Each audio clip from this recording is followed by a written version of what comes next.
First and foremost, a mindset change. It's a change in the thinking of leadership that we have to future proof ourselves. The market is hungry for it, there's a consumer base for it. For that, the mindset needs to change to be able to adopt new things. Inefficiencies are also scaling with it. And that's the worst thing that you have as a potential manufacturer. If I'm running a manufacturing business, how do I know it's time to make that shift? I think brand is all about a logo and tagline, some colors. Taking a loss of $1 more significantly than making a profit of $1 is a massive insight. The supplier was potentially contributing to 90% of our total defects at this quality gate. After your system has come in, share has dropped to less than 10%. The first step is, as I mentioned earlier, is to have that mindset. Today's episode is a little bit different.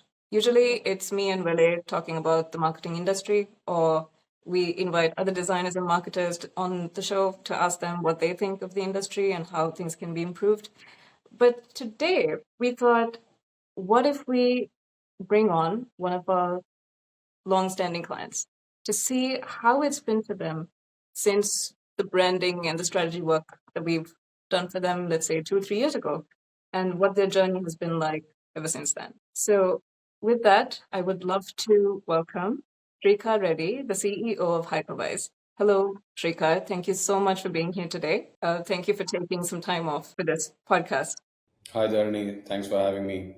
So, Shrika, you've had a very, very interesting journey. And I was wondering, maybe you could just give us a little bit of a background into yourself. Right, like most average middle class Indian boys, especially from South India, was good at math and science, so ended up taking the plunge in the engineering world.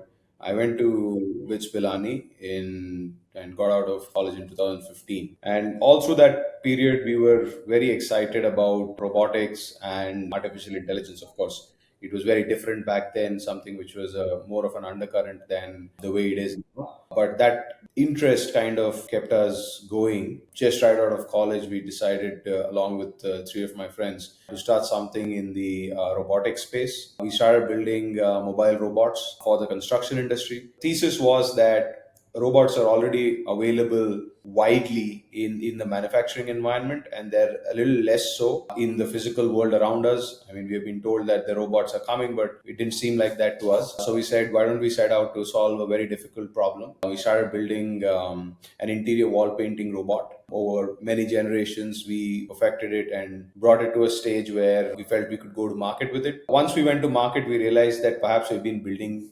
in a silo, because what the market needed was so different from what our hypothesis was of what would be useful. So that's where things really started, right?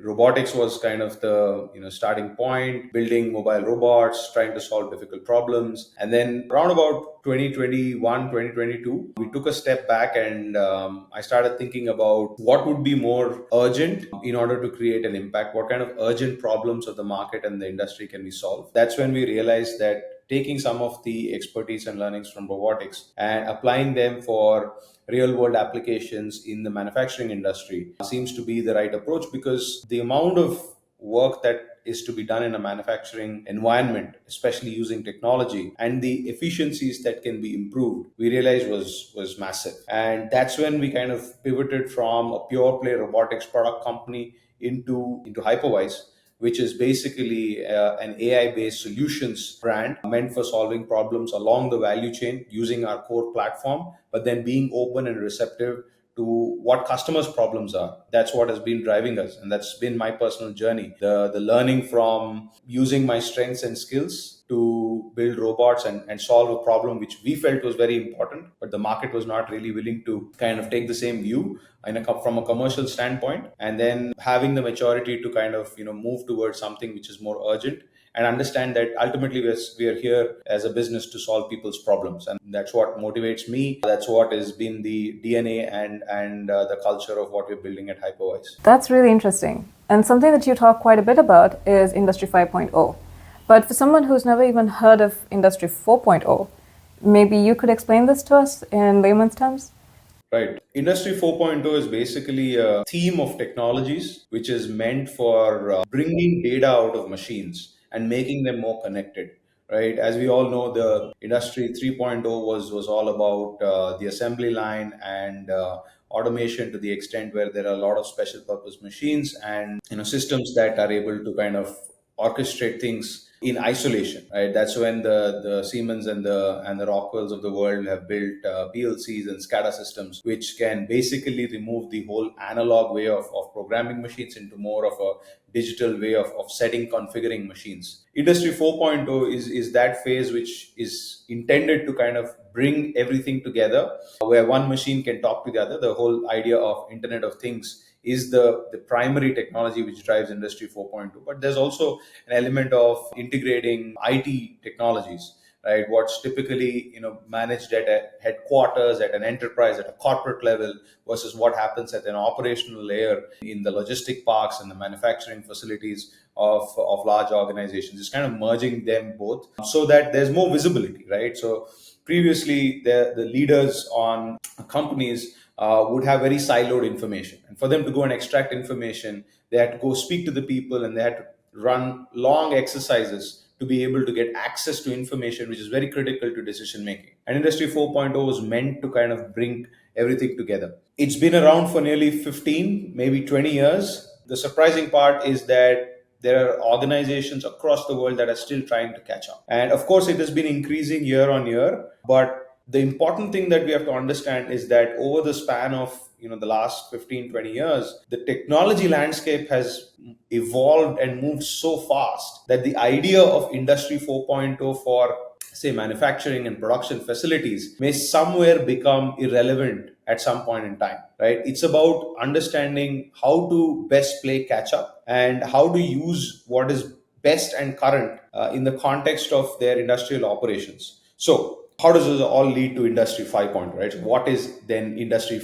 5.0 if Industry 4.0 itself is about connecting machines and people are still playing catch up? So Industry 5.0 places the onus away from collecting information from machines to directly enabling humans to make decisions without having to take that intermediary layer of building connected systems, right? Of course, there is a level of abstraction, there's a level of technology that has to bring these pieces together. But then you don't stop at just say, okay, you know what, I've connected this machine, I've connected 25 of my machines, I know the efficiency of each machine, I can kind of fold them up to see an overall equipment efficiency, and great. Okay, now I have what my plant's OEE numbers are. Great. But what are you going to do with it?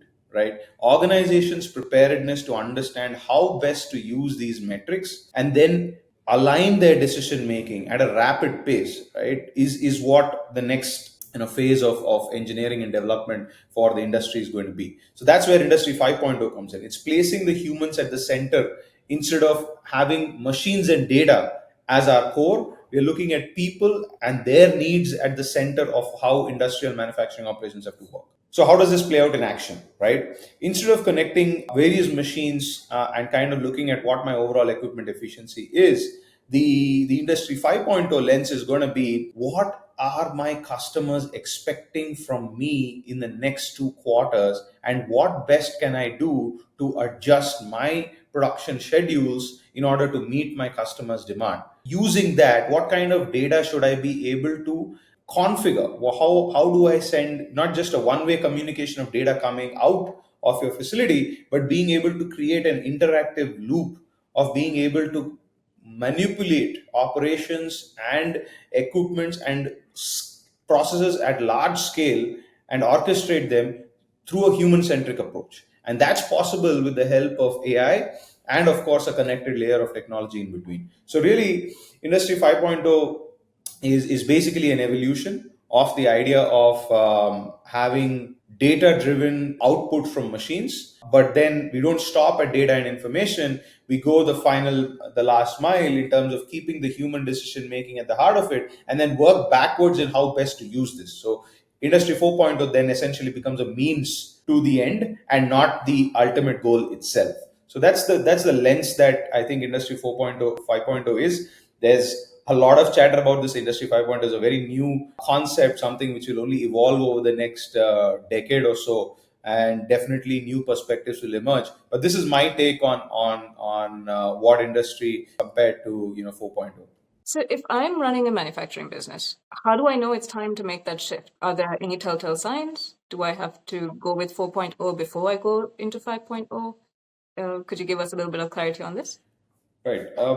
So first and foremost, if you're running a manufacturing business, it's all about mindset change, right? So industry 4.0, 5.0, all of this is first and foremost a mindset change. It's a change in the thinking of leadership that we have to future proof ourselves. It's not enough to do the bare minimum, right? It's about understanding that every customer Right. that I serve also has a host of options from whom he can potentially buy products and materials, other than me.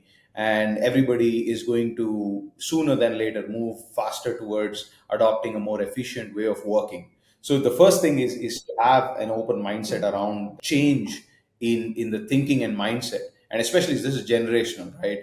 Most businesses that I've seen are either listed corporates, which have strong corporate governance and a professional management across a streamed hierarchy, or they're family run businesses, right? Family run businesses have a very indigenous tribal thinking, right? They know that what worked for me 35, 40 years ago for 25 years is something that I take pride in, right? So that's the culture that perpetrates into the organization. So the first thing is, and I see most of the next generation leaders trying to bring that change. And these are guys who men and women who have basically been educated outside of India in the Western world, seen progress at an industrial level, which is far bigger than what their own business would have been doing. So that's the welcome piece. And of course enterprises also are having stronger, bolder visions now over the last decade, but then perpetrating that culture down to different people is still something that's a work in progress. So the first thing, if I were to answer, I look at it in two ways, right? So the first part is the mindset and culture change, right? If you see and notice that your culture is still eschewed to something in the past, something which is at least a decade or 2 decades old in terms of their ways of working, not the values and principles, right? Hard work and customer centricity and being able to collaborate with people still remains the core fundamental values. But then when you start looking at your ways of working in terms of your strategies, your operational tactics, right? That's where you first go and see, are we playing bold? Are we thinking about what's next? Are we looking about how our business can move forward, not just do 4, 5, 6, 7% growth? Can we really hit 15, 18% growth? The market is hungry for it. There's a consumer base for it. For that, the mindset needs to change to be able to adopt new things. So that's the first thing. The first sign of as a manufacturing business is to understand that whether that culture is there among you as a leader, the people around you as a senior management, and is that perpetrating down to the shop floor users? Because most often the shop floor users are the one who have the most information, and they could make or break a change that you want to bring in place, right? And you don't know, sometimes having them on board is so critical that it can essentially make or break. Something that works very well for someone may utterly fail if there's just no alignment from the people who have to use it and understand and leverage it. So that's the first piece, right? The first piece is the mindset and culture across the organization that you need to build. Playing bold, understanding that you have to build for the future, and understanding that you're going to continue to live in a VUCA and the new HMLV, high mix, low volume kind of a mindset. Everybody wants customization. We're not happy with just getting what everybody else is getting. Right? That mindset, the high mix, low volume mindset needs to kind of come out. And the second telltale is in terms of your metrics. Your metric is in terms of what are the major incidents that you have seen in the last 4, 5, 6, 7 years in your operations. Have you had one big recall of your dispatch of your product from a customer? What were the root causes? Has that happened again? Maybe there was a big batch recall and then you did something to fix it. Everybody's on their toes, to make sure that everything is right. But then you see something happen again 12 months later. So going into the patterns of your metrics on the operational data, right? Especially recalls is the most obvious ones. Second is obviously customer feedback. Right. Are the customers happy with the quality that you're getting? Are they happy with what you're producing and delivering to them? The next one is scrap and wastage, right? Are you able to keep your scrap and wastage in control as you scale your output of the plant?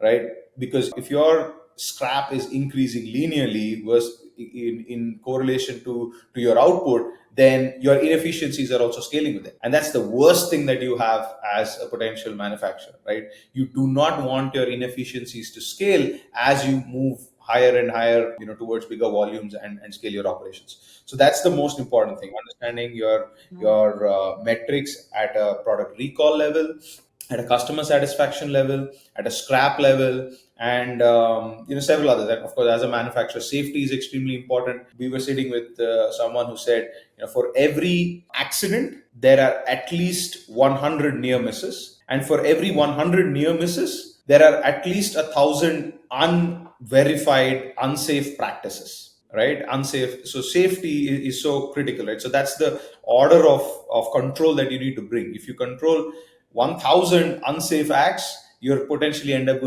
saving one accident. So safety, and then at the rework that's happening, the amount of operational expense that's going into scrap and rework, how much time your people are spending in fixing orders and in fixing batches, or even going into the tooling, understanding, doing the root cause analysis of why things have gone wrong. And then the third element is, of course, quality control, right? How many recalls have you seen? Is your customer really satisfied? Are you able to get repeat business? What are they saying about your product and your delivery in comparison to others whom they're sourcing from, right? So I would say these are the two ways that you can identify there's a need for change, and there's a need for someone like us with Hypervise or others in the market that you need to bring in and kind of do an audit of your systems. Of course, we can help do audits of system, but audits of people is very, very leadership driven. So those are the two things really, Dharini. The first thing is the mindset. Are we sticking to something which has worked a decade earlier and expecting that is going to keep taking us forward, or are we ready as an organization to move and take bold steps in an incremental fashion? Your vision can be far away, but are we taking incremental steps to show that, okay, compared to what we were 2 years ago, my people are far more risk taking. They're happy to adopt new technologies. I've seen an increase in the number of projects that we are taking up for digital transformation compared to what we did earlier, right? The volume of projects that you as an organization are able to sustain from digital transformation perspective is a strong indication that you're moving forward culturally. And then the metrics speak the truth, right? So recalls for quality, scrap rework for efficiency, and then accidents and near misses for safety. Yeah, that's brilliant. So an interesting perspective from a customer that we heard the other day. He's managing a very large manufacturing facility, and he said to us that, look, for every accident that we see in our facility, we know that there are at least 100 near misses that we have potentially missed, right? And for every 100 near misses, there are perhaps thousands of unsafe acts that have been done to kind of trickle down to that one accident. So really controlling the upstream and ensuring that the leading indicators are monitored. You have a trace of them, and you are proactively fixing them is what is ultimately going to help you prevent accidents. That's amazing. And something else that you said was your inefficiencies also scale with your business. I think that's something a regular person wouldn't really think of, and they would just think, yeah, that's how it should be. But it's not. You can actually do something about it. Exactly. That's where operational efficiency and excellence comes in, right? So, and I'm sure there are a lot of leaders out there who understand this, but it's less intuitive for some of the people who are working downstream and who are driving projects to understand that. So it's important to know that the interventions have to come. Of course, there's a whole new, the other thing which we'll talk about is what to expect from these interventions, how to be realistic about the value they will create, and how sustainable you have to be with those practices. But yeah, as I said, making sure that your inefficiencies don't scale as you keep your organization growing and your volumes and your top line growing is extremely important, because it's very different with manufacturers compared to like information technology and other technology companies and other industries, right? There, the idea of inefficiency can be controlled at a certain level, right? You have levers that you can quickly pull, right? Because lastly, knowledge work, right? It's people that you can control. It's, where your cost centers are. They're very apparent to you, and then you can go and do something about it after a period of time. You can blitzscale, and then you say, hey, look, I've done things that don't scale, and now I'm going to find out how to do my efficiency. But for a manufacturing entity, it's extremely difficult to do that, right? You're just not going to take 4 lines that are working well. I'm going to go set up a new plant. I'm going to replicate these exact 4 lines the exact same way, train the people the exact same way, and expect that my profits are going to double. No, what you're doing is effectively increasing your capacity and your ability to earn revenue, but you're not controlling your ability to increase your profits because you're not making the interventions which can help you control those inefficiencies. So this is incredibly interesting because it's such a technical thing, so much practical usage, right? But I'm just curious, how does this work with your positioning? Because we did your positioning work for you about 2, 3 years ago, if I'm not mistaken. How was that for you? From seeing your product as a technical thing and then seeing a whole different side to it from a marketing perspective. What was that experience like for you? Positioning is something that I discovered with you guys. So I have to definitely give you a big shout out to you. The way you helped us understand what's positioning. Of course, a lot of credit goes to our chairman as well, who understood that it's extremely important. But through the journey of positioning, right? So what is brand positioning? And we would always think, especially from an engineering mindset and people from a technical background, they think brand is all about a logo and a tagline and some colors and the positioning. You go, you put it on hoardings or you put it on your phone or somewhere, and then that's it, right? But there's a lot more to it, and I think Yeah. positioning is everything. Positioning is about who you are as a business. Positioning is about how you contextualize your vision of what you want to do in this world to where you will end up being, right? So that's, I think, the translation of what positioning is. So it's great to have a dream of where you want to be, but understanding where you want to be related to the world is where positioning comes in.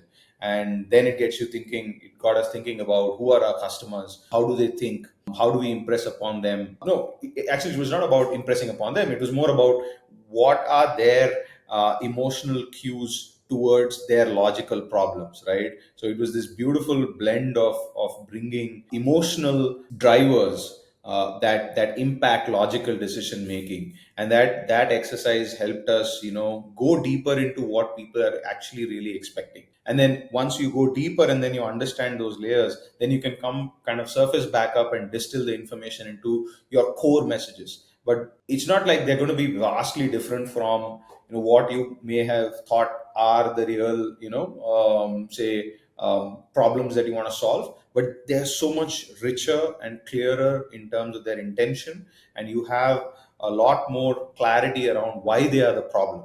And that's so important because everything after that is related to communications, right? How do you communicate for those problems, and how are you going to get to these root causes? So going to kind of understanding and hypothesizing what your users and your customers problems are, and then going deep down into why they are the problems, and then kind of surfacing back up on that journey. Maybe you'll find different ways. Maybe you realize that no, maybe this root cause is actually not yielding towards what I thought is going to be the ultimate problem that I have to solve. But it gives you that clarity. So that's how positioning was very important to us.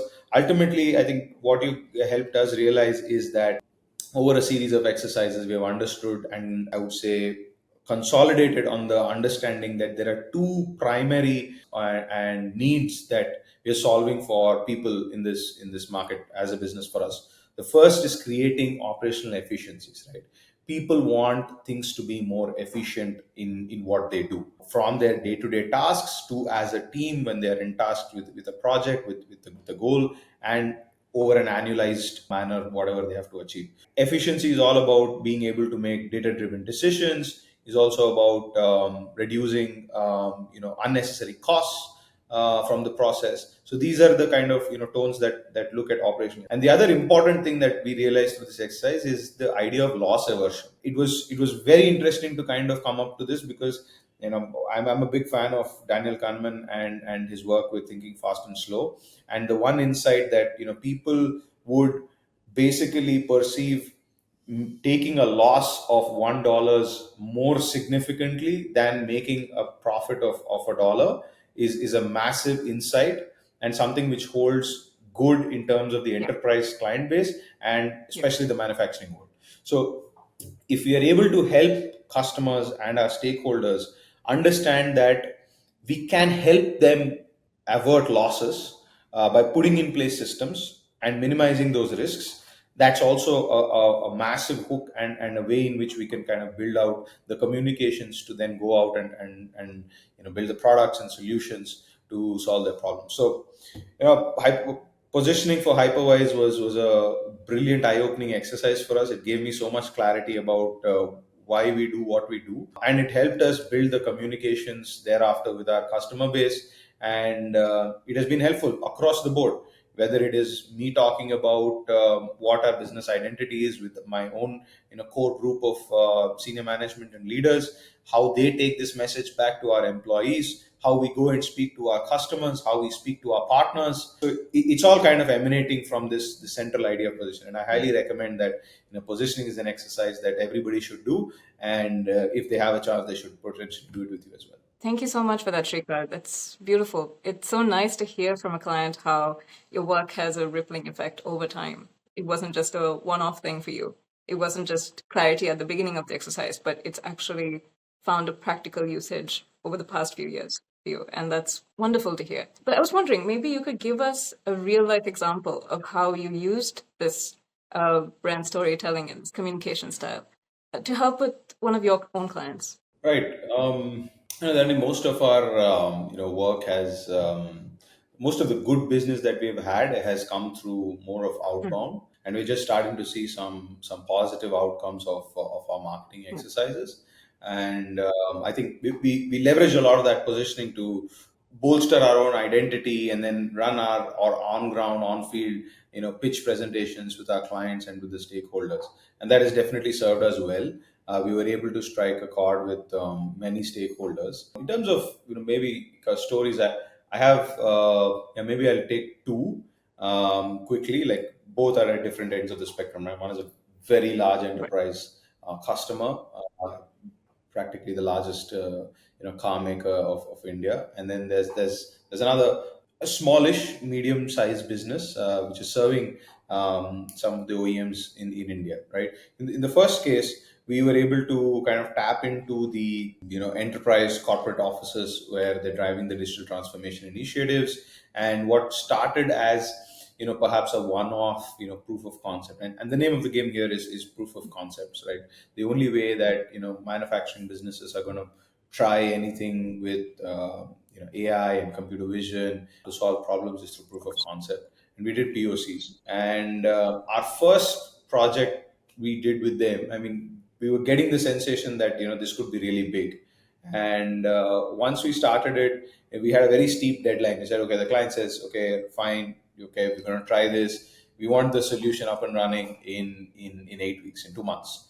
And we said it's tough, but then they said, you got to do this, and that's the only way it works. So, and we said, okay, fine, let's give it a shot. And then our best people, our best minds were kind of on that product, and it eventually took us about 4.5 months to actually, actually deliver it.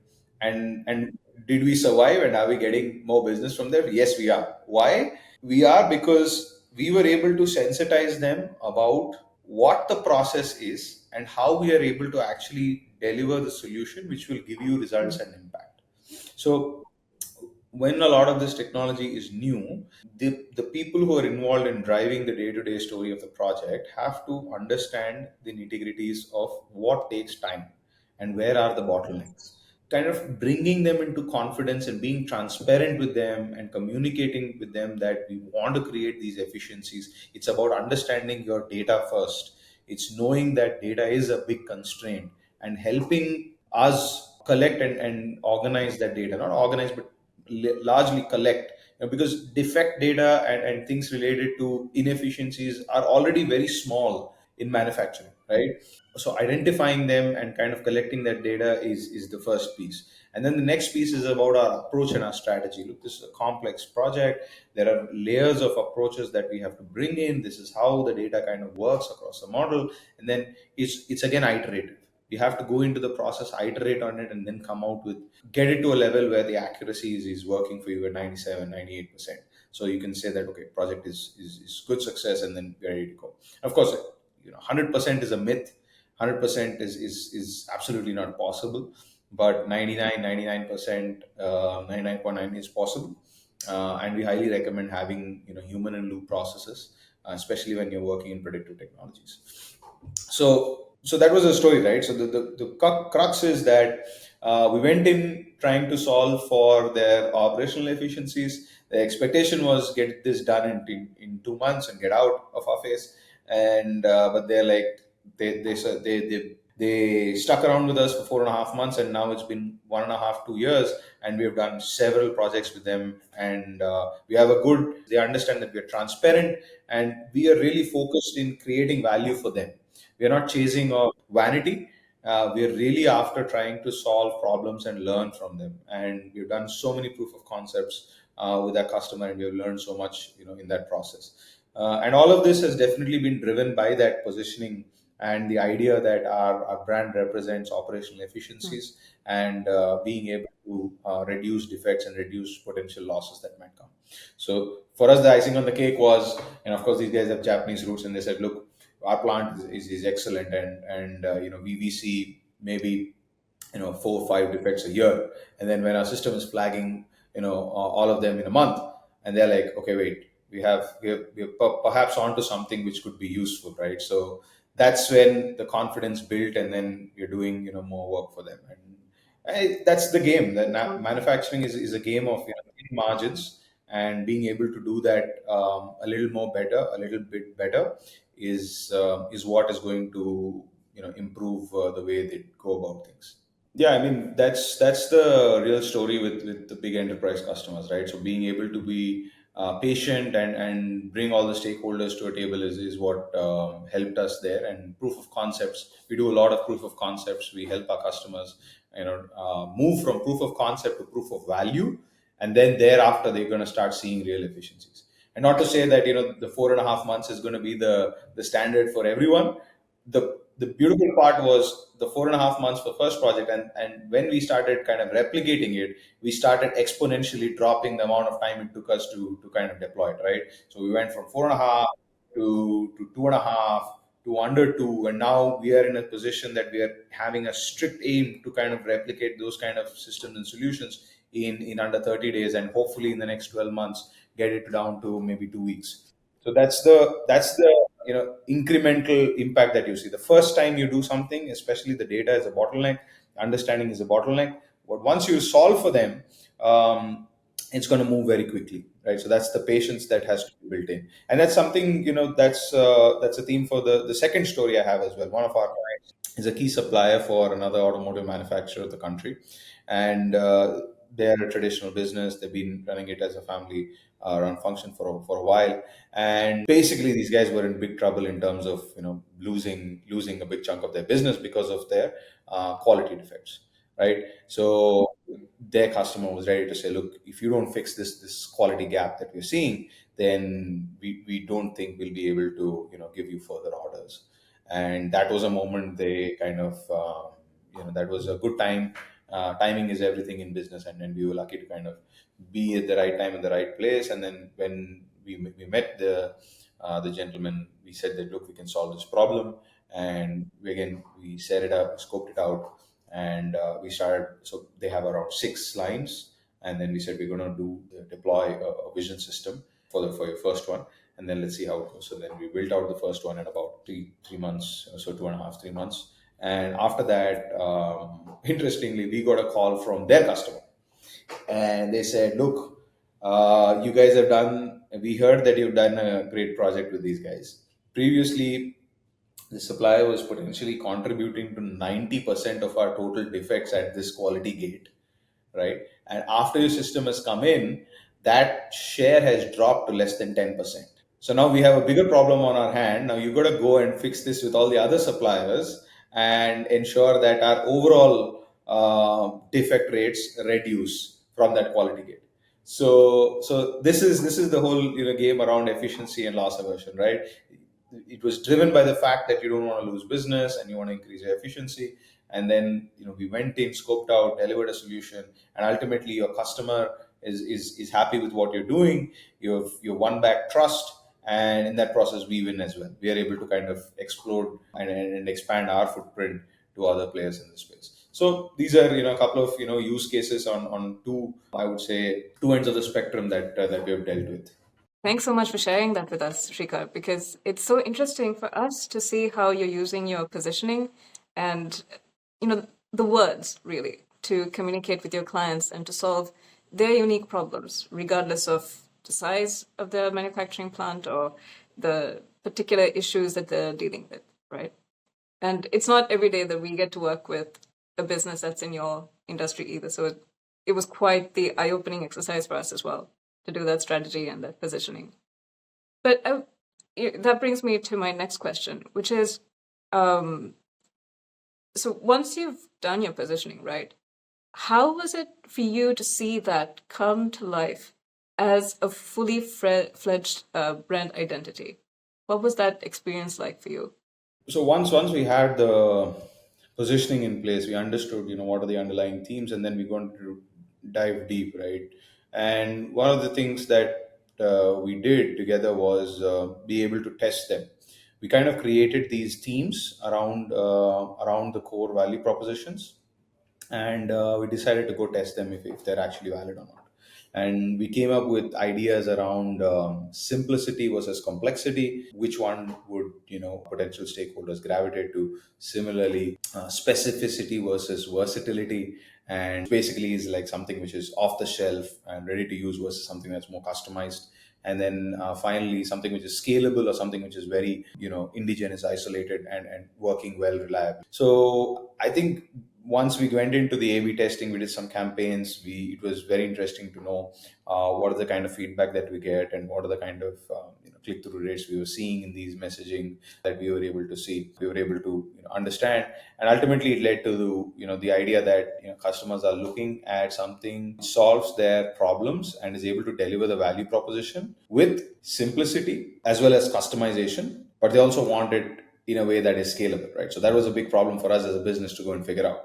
We got to figure out a way to keep things very simple, and yet we have to make sure that it is customized to our stakeholders' needs, because they firmly believe that their needs are different from others' needs. Of course, you can put them in the same bucket, but solving them definitely has to have some element of customization, versus using something which is just out of the box. They also need it to be extremely reliable and scale it as their needs scale, not just in one sort of isolated implementation, but also kind of move it across different value streams and functions, operating lines, as well as geographies. So that's the key part, right? So positioning led to kind of testing the hypothesis, and then that led to consolidating these core ideas and preferences into what became our brand.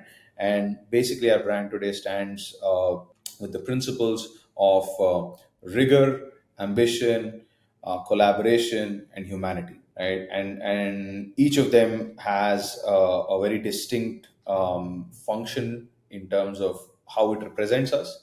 The rigor comes from the idea that we are relentless, we are passionate, and we are driven to deliver highly precise, accurate, and reliable systems for our customers. We don't rest until we've delivered value. So that comes as part of the identity in terms of being rigorous with our approach, being relentless in our efforts, and being passionate about getting to where our customers want to get to. And then you look at ambition, right? So we are always looking at what's next. We're looking at the cutting edge nature of the technology. We're trying to adopt what's the future and bring it to today, and bring the same thing to our customers. We are on the bleeding edge of technology all the time. We want to be always aware of what is coming, and make sure that we are ambitious towards bringing that into our operations. And then you look at collaboration, right? So collaboration is where we work with our customers as partners. We see us, and our customers have also seen us as partners more than as vendors and suppliers, because we're building a journey which can potentially last years and even decades into the future. So the collaboration piece is important both with the people and the organizations. And finally, it's about humanity, right? Understanding the human nature of the people we work with. Business is driven by people.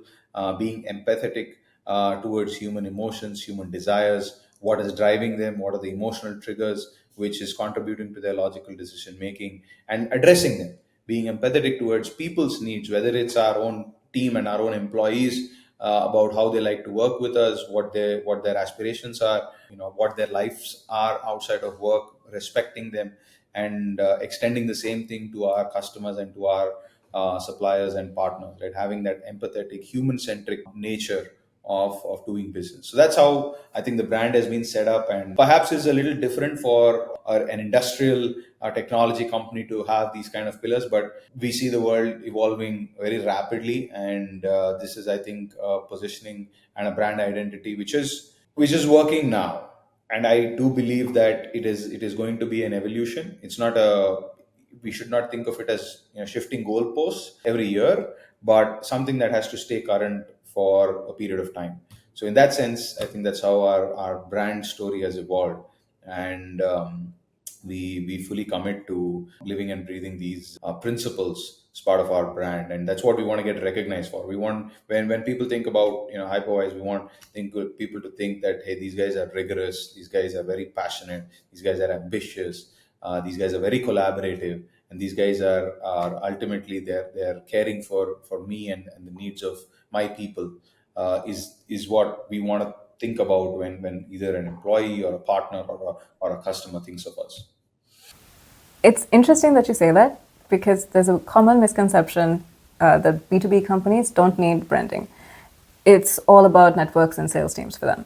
And I was wondering, since you've been through a branding exercise and you can compare the before and after, what is your opinion on this?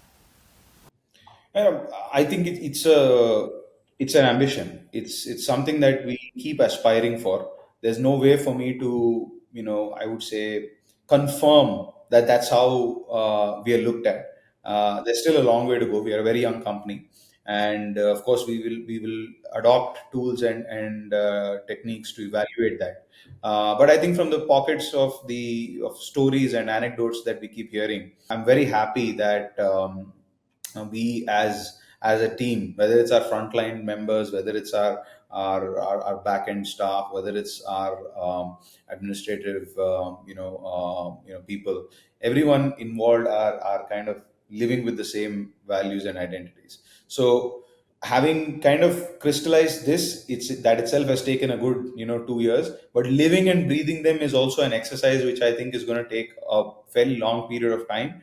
And after that, you'll be in a position, maybe 4 5 years into it, you'll be in a position to say, okay, how have we fared on our position, how have we fared on our brand values, are we really eschewing to them? If not, then how do we change them? But these are questions we keep asking in I would say our business reviews, our strategic meetings, our annual planning exercises. And these are things that most importantly have to be embedded into the way we work. When you walk into work every day, when you present yourself, you got to kind of live and breathe that. And it starts with you, starts with me as a leader, starts with my team. And if you are carrying these principles, right, I am rigorous. I'm making sure that I'm disciplined with my effort with the people. I make good on the words I commit to, and I put in my effort. I'm ambitious in not only for myself, for my team, for my customers, in getting them more than what they want. I'm collaborative. I'm not sitting in a silo and saying that I get to take all the decisions and I'm right all the time. It's about being silent and listening more about others' perspective and being inclusive as well as challenging them. Right? Collaboration is not just accepting what somebody says, but also challenging them and creating an environment of constructive conflict. And finally, ensuring that you respect people's I would say, emotions, right? You have to be cognizant of them. You may not be in a position to take decisions which cater to everybody, but being aware of them is extremely crucial. And it's a constant process, Kavinda. I believe that it's something that people have to kind of believe and embody, and that's when you get called out for it as an identity and as a virtue that we possess as a team. That's really good to know. Thank you so much, Srikar. And If someone from the manufacturing industry were to be listening right now, what would you want to tell them? Right. For anybody listening, the first step is, as I mentioned earlier, is to have that mindset. If hopefully if you're watching this, if somebody's, even intent on changing their status quo and looking and adopting at certain things, you may be already doing several initiatives, and it would never harm to kind of bounce off ideas with us, and we're very receptive in that way. We don't have take a transactional nature to our business. Some of our customers have been in conversation with us for nearly a year, and only then we got us business. There are many more who have been in, we have been in conversation and who have not become our customers. So the one thing that I'd like to call out for everyone watching is we are happy to learn and exchange ideas, which is extremely important for this industry. So you can reach out to us. You can reach out to me on my LinkedIn. Fairly active, send out responses quickly. My core team is on LinkedIn. You can reach out to us on our website. Write to us. We generally ensure that there's a response from any one of us within 24 to 48 hours, and then we walk you through the process. Right, as I said, something we believe in is the simplicity. So one thing I can assure you is that I'm not going to fear you. We're going to not scare you away with complexity. We're going to make it simple, but that doesn't mean it's easy. Right, you still have to go through the process. You have to understand that it takes certain amount of time. I know more than anybody else in this industry that time is everything. And for potential managers, executives, leaders, directors who are watching, it's all about, okay, this quarter or doesn't make sense. But it's important to kind of plant the seeds. Let's get started with the conversation. It is quite likely that we may already have a solution which might fit your requirements very quickly, in a matter of days to weeks. If it doesn't, then definitely we will be very transparent with you. We will try to share what knowledge we possess. We will try to learn from you about what your problem is, and then set up something which can yield results, measurable results, in a reasonable and yet expedited, aggressive time frame. And our goal is to ensure that ultimately it drives some kind of business ROI for enterprises and for industrial customers. If anybody other than industrial customers are interested to get into this space, understand how computer vision, AI can help. For if you are an institution, whether you're working for governments, whether you're working for in the education space, in the media and entertainment space, there's still opportunities that can be taken up. We also take pride in delivering excellence through our solutions, not just return on investment. So we are happy to understand. Of course, it will be new, but hey, we were new 3 years back, and we have done well. And I'm very confident that having a good conversation with potential customers is going to yield something good for them and for us. And if someone from the manufacturing industry is listening in right now and they want to work with you, what should they do next? Right. So for anybody watching, I think you can reach out directly to me on LinkedIn. Our core team is on LinkedIn as well. We generally are very responsive there. You can reach out to us on our website. We make sure that we get back to you within 24 hours. If you have a stated problem, excellent. We can get going and talking immediately. If you don't have one, and you're looking to solve something which you're not really sure about, we can help you frame out the problem and scope out something that is reasonable, not only for you but for other stakeholders around you, to understand how we can go about solving that problem. So yeah, website, LinkedIn, are channels that we're very responsive on. So please feel free to reach out to us. Brilliant. That sounds pretty easy. And that brings us to the end of the segment. So again, on behalf of myself and my entire team at Cranial and Fudge, Srikar, thank you so much for being here today and for sharing your time and your words and your experiences with us, because it's a very rare opportunity for us as well to get to hear from the client a couple of years down the line how our work has impacted their businesses, and also just to know what it's been like for them so that we too can improve our way of working. So thank you again, Srikar, and I hope to speak to you again soon, and best of luck with Hypervise.